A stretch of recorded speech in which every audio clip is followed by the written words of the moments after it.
Hello my soccer universe. This was easily the best soccer evening of 2025. I would even argue for the 24-25 season, despite most of the games not even going my way. So much drama, so much craziness. It was really awesome to watch overall. But before that, there was also a Nations League played in CONCACAF, and usually I don't talk about it, but Mexico won that one in a final over Panama 2-1. However, for me the big story is that the US got really embarrassed on this one, on three levels, by all the countries that they're trying to really eke out, if you would like.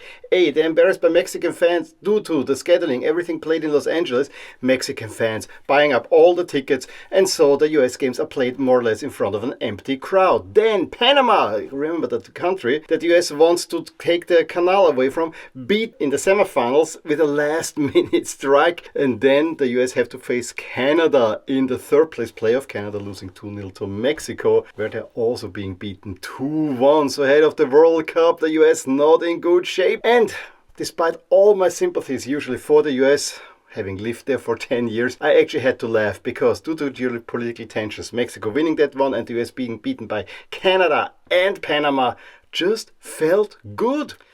And so let's go back to the UEFA Nations League. I mean, the relegations were not that great overall. There was one overtime. There were some really good comebacks in there. But, it was basically only a starter for what was to happen in the late slots. And a starter that actually had some bitter taste for me.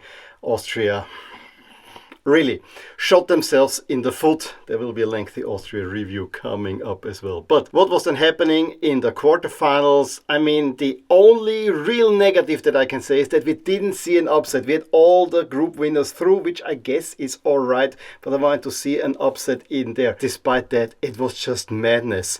And Italy coming back from 3-0 down and having the chance to potentially even go to overtime was just the least of all of them. So yeah, let's sit back and recap this mad action that we had yesterday.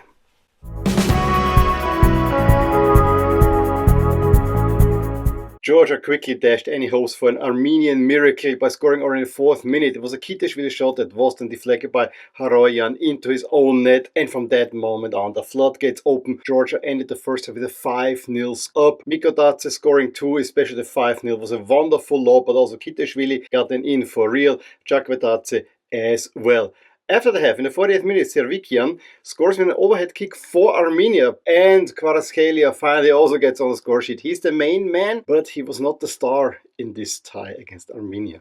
Iceland had to play their home game in Murcia due to renovations to the National Stadium in Reykjavik. However, even in their home away from home, Oskarsson already leveled the scores on aggregate in the 2nd minute, and you thought Iceland might actually pull through. However, Kosovo were much the better side, and Muricu was really on target. He gets an equalizer after some tidy play and a deflection in there in the 35th minute, and just before halftime he puts the tie out of sight, giving Kosovo a 2-1 lead on the night and 4-2 on aggregate. And in the 79th minute he even completes his hat-trick. In between, Gunnarsson had been sent off as well for a second yellow card, so nothing was really going for Iceland, who find themselves for the first time in League C. Kosovo promoted for the first time to League B. Slovenia, though, remain in League B thanks to a 1-0 overtime win against Slovakia. Again, it ended 0-0 after regulation, and both goalies showing up when they needed to, with Jan Oblak on the Slovenian side and Dubravka on the Slovenian side. The stars, Duda and Šeško, each had a good chance. Duda early in the first half, Šeško early in the second half. But other than that, there was not much. I always felt that Slovenia was holding tight, where Slovakia tried to attack but were really stalled by the Slovenian defense. The winning goal came after Petrovic cross, and Gnezda Djerin heads it in from a relatively short distance where Dubravka couldn't do anything, and Slovakia just couldn't find an answer to that. Like in the first leg, Bulgaria took a lead against Ireland and actually were level on aggregate at halftime. However, truth be told, Ireland were the better team and probably should have led already at halftime. Only good saves by Iliev and the Bulgarian defense holding tight, keeping them in play. Evan Ferguson finally finds a breakthrough for Ireland in the 63rd minute after an Azaz assist, and then Ida in the 84th minute gets the winning goal for Ireland on the night. Ireland remain in League B thanks to 4-2 win on aggregate.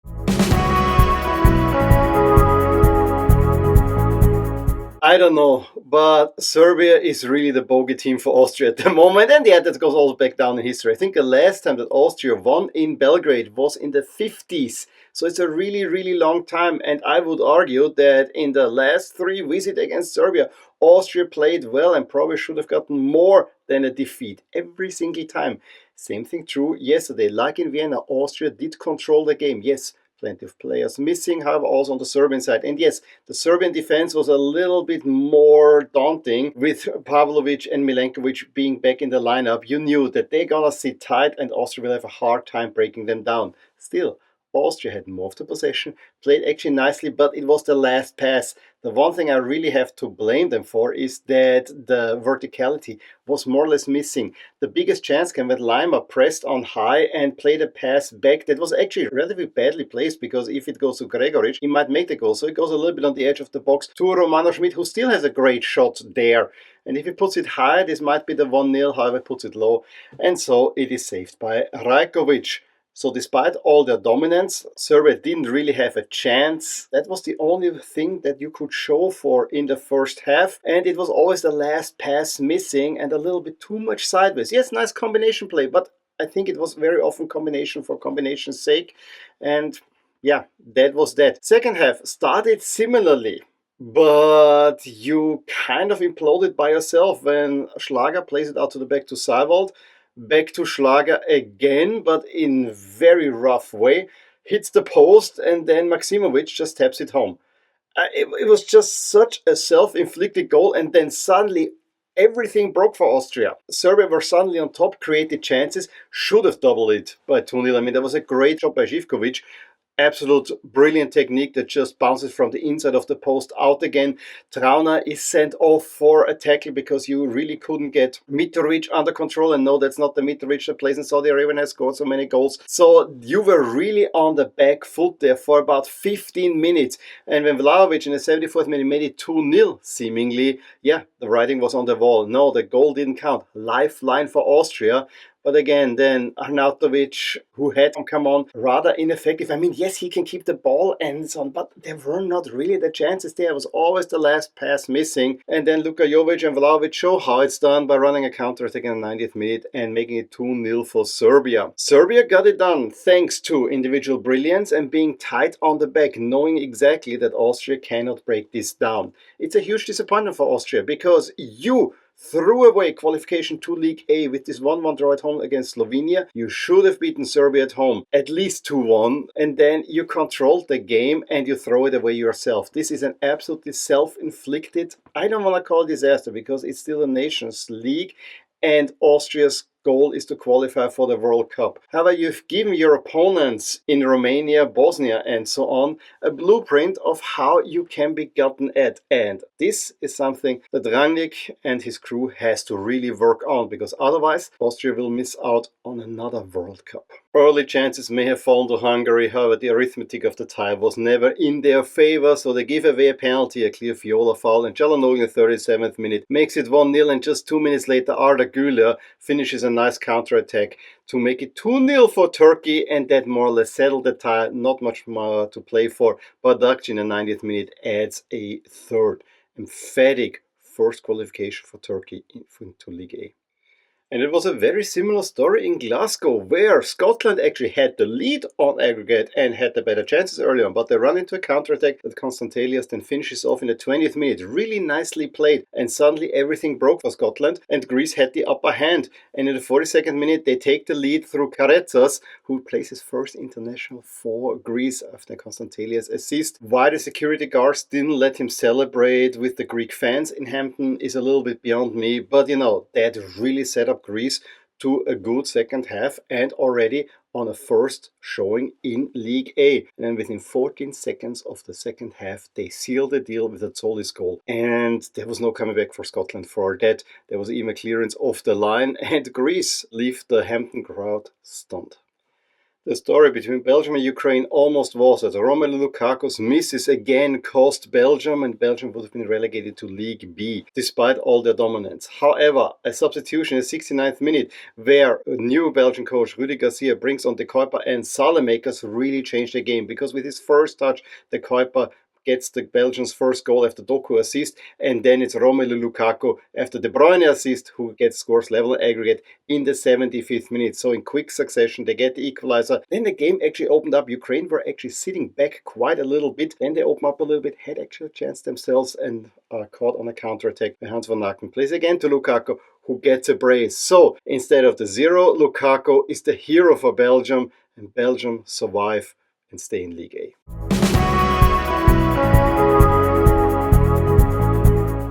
I don't know, Germany and Italy never can play out normal games. This was an absolute crazy game, and as a fan of the Azzurri, I had lost hope at halftime, and then I almost saw a comeback for the ages. It just didn't quite happen because Marciniak took back a penalty that I really would have liked to see given, that could have made it 3-3 much earlier on, and then Italy would have had Germany on the ropes, which I would have really liked. Still not sure why he took it back, but yeah, one after the other. First half, Germany were the better team. I don't know what Italy got wrong in the first half. Yes, they tried to create chances, but Germany were the much better team and took the lead through a Kimmich penalty that Buongiorno had stupidly given away. But speaking stupid, just 6 minutes later, a Kleindienst header is saved by Donnarumma, who then has to berate his defenders in front of him, and no one is watching. Musiala standing alone in front of goal. Kimmich, of course, on the corner kick, plays it quickly to Musiala, who has no problem getting it into the net. Absolute shambles. This cannot happen. This is something that happens on the youth level and not even there anymore. And then Germany really get lifted up even more, and the Kimmich cross is headed home by Kleindienst, and Donnarumma save comes too late. 3-0 at the half. Italy in the back. Absolute shambles. However, I don't know what happened in the second half. Politano, Fratesi came on, but that was not really what was happening. I think Germany felt safe with this lead. It was a 5-1 win on aggregate at that point. And it's then a bad pass by Sané that Kimmich falls over and basically hands Ken the 3-1 in the 49th minute. Then there was a whole load of nothing. And in the 69th minute, Moise Kean, after Raspadori assist, makes it 3-2. And suddenly the nerves were showing for Germany. I mean, Nagelsmann really trying to get his players to focus again. And then there was the situation. If the penalty is given there, and this was, I think, 75th and 80th minute. If that penalty is given there and Italy score, the nerves would be high in Dortmund. So Germany kind of saw it out. They give away another penalty in the 95th minute. And yes, there was an added extra time as well where Bastoni could have connected. But in the end, it's a 3-3 draw. Italy lost that one in Milan. They also lost it in the first half because they were just too stupid. And so you really cannot point to that one penalty occasion there, as much annoyed as I am. But this is something that Italy have to look at themselves. They could have hosted another Final Four, so it goes to Germany. And in the first semi-final, Germany will face Portugal, but that was hard work for the Portuguese team. Much better performance. I actually do like the new Puma jerseys for Portugal. In the 6th minute, it was a penalty for Portugal, and Cristiano Ronaldo sees his effort saved by Schmeichel. Not a good penalty. However, Portugal do take the lead after a corner kick is headed in by Anderson. Cristiano was there into his own net. But right at the beginning of the second half, Christensen gets a very similar equalizer for Denmark. It was a cross in by Eriksen, where Leao basically takes a Portuguese defender out, and then Christensen heads it in, and yes, there was Højlund on the line as well. So it's 1-1, and game is very much on. Portugal need to put in a performance, and it's a Bruno Fernandes shot onto the post on the back of Schmeichel that Cristiano Ronaldo then finally gets his goal to re-establish the lead for Portugal, level the scores on aggregate. However, that was not quite it, because Ruben Dias falls over, heads the ball to Dorgu, who then passes over to Eriksen, 2-2 in the 76th minute. Denmark very much in there. It was a really good game, a gripping game overall, but Portugal do get the equalizer 10 minutes later through Trincao, who had just come on 5 minutes earlier. And then for overtime, Cristiano had to come off. Gonçalo Ramos comes on, and Gonçalo Ramos already assists in the 91st minute Trincao to give Portugal the 4-2 lead on aggregate. And then Denmark were broken, and it's Gonçalo Ramos after the Diogo Jota assist that gets a 5th for the Portuguese, who at least showed what they can do with all the offensive power, but can't show it against a better opponent than Denmark, who fought valiantly. I told you that Spain against the Netherlands will be a great game, and it delivered. And it was a slow build as well, which made this even better. First half, the two teams more or less neutralized themselves, except that Spain, with their quick Lamine Yamal and Nico Williams, always caused the Dutch defense problems, and you thought the game could get away from them. Oyarzabal converts a penalty in the 9th minute, and then he already had scored the 2-0, but it was an offside, and there were other runs by Nico Williams, where Bad Verbruggen had a really great save, keeping the Dutch in play. However, the longer the first half went on, the better the Dutch were in play. They get the equalizer then through a dubious penalty by Memphis Depay. I don't think Lenormand did a whole lot there, but a nice attacking move via Nico Williams, sees the ball go to Oyarzabal, who wants to lob Verbruggen. However, Verbruggen gets his hand on it, and Oyarzabal heads in the rebound. 67th minute, it's 2-1 Spain, and you thought they might see this home. Then Koeman makes a few changes, bring along Marlon, Xavi Simons, and the Dutch get back in the game and have the upper hand actually for the last few minutes and get in the equalizer after a really nice combination play through Madsen. Nice assist by Simons. 79th minute, and then the Dutch were actually pressing, had a good chance by Reinders to get an equalizer. It goes to overtime, and again an overtime period that went very much up and down, and it was a brilliant move by Lamine Yamal, who gave Spain the lead in the 103rd minute when a long ball by Huyssen, Dutch name, but he plays for Spain, finds Yamal, who then with a nice trick goes past the defender and curls it into the long corner.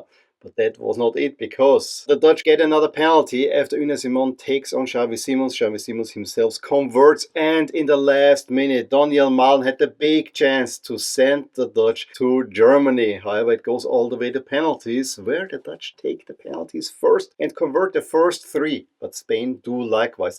Then Noah Lang sees his one saved, but Lamine Yamal steps up and also takes a really poor one, like Cristiano, sees his one saved by Verbruggen, who has been in the right corner on every single penalty. Ajax's Kenneth Taylor then converts the Dutch 5th, so a whole lot of pressure on Alex Baena, who just gets it in, and then Donyell Malen becomes the tragic hero. Not only could he have sent the Dutch through in regulation, he also sees his penalty, his poor penalty saved by Unai Simon, and so Pedri then converts for a Spanish win. But what a game, and moral victory, I think, to the Dutch, who showed that they might actually be back among the big boys. Let's see about that. And Spain will take on France for a rematch of the semi-final at the Euros. And France completely dominated Croatia and probably should have won even regulation. In the first half they were still off target, Mbappé and Tchouaméni just missing by a hair. But in the second half the pressure then became too much for the Croatians to handle. Michael Olise with a great free kick in the 52nd gets the French first goal. Then it was a private duel between Mbappé and Livakovic. Livakovic really being the man of the match, not only for Croatia but for everyone on the field. In the end, it's then a nice pass by Mbappé to Olise, who then cuts it back to Dembele, who in the 80th minute gets the equalizer on aggregate. And only then did Croatia really show a little bit, but overall not too much. This was France all along, who cannot find a winner in overtime. Again, Livakovic denying Mbappé on the best chance there. To penalties it goes. And that penalty shootout had many twists and turns. It was the Croatians who go first, however, Baturina misses his first one. Mbappé converts, Moro equalizes for Croatia. Germany reestablishes the French lead, and then Ivanovic's penalty is also saved. So Koundé could actually extend the lead for France to 3-1. No, he doesn't. Pajalic equalizes Kolomiani and Jakic. It is 3-3 when Theo Hernandez steps up to send France through. However, his shot goes wide and hits the back post. A really poorly taken penalty shows in what form Theo is in. And Jaleta Tsar gives Croatia then the first lead on the night. However, Desiree Doué keeps the nerves calm. Set scores level again, and Stanisic's penalty is saved by Maignan, and Upamecano, his teammate at Bayern Munich, can send France through with a really well taken penalty. France overall deserved, despite the bad game in Split, but it was also really tight.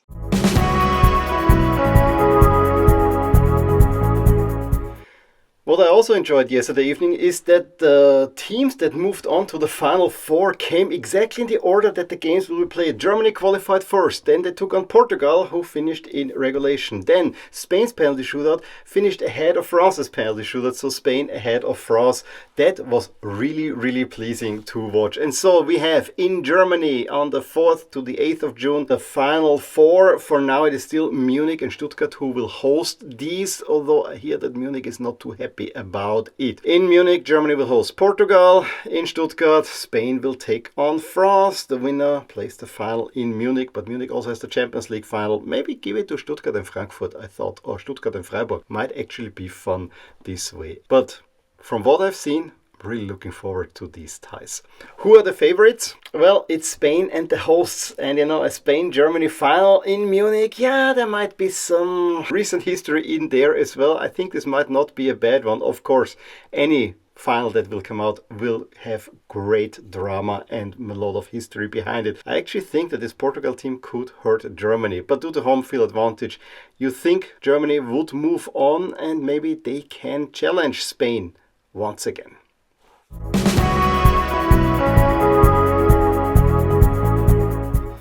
So these were my few cents on this absolutely crazy and mad Nations League evening. If you're hating on the Nations League, this was not the evening to hate on it, because everything that's good about the Nations League was on show and I absolutely enjoyed it. This competition is an absolute win.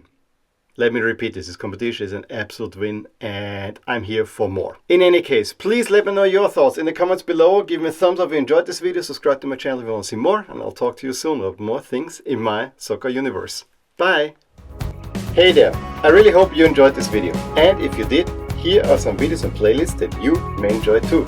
Also, please consider subscribing to my channel and hit the little bell icon so you get notified whenever something happens in my soccer universe. And with that, have a wonderful day. Bye!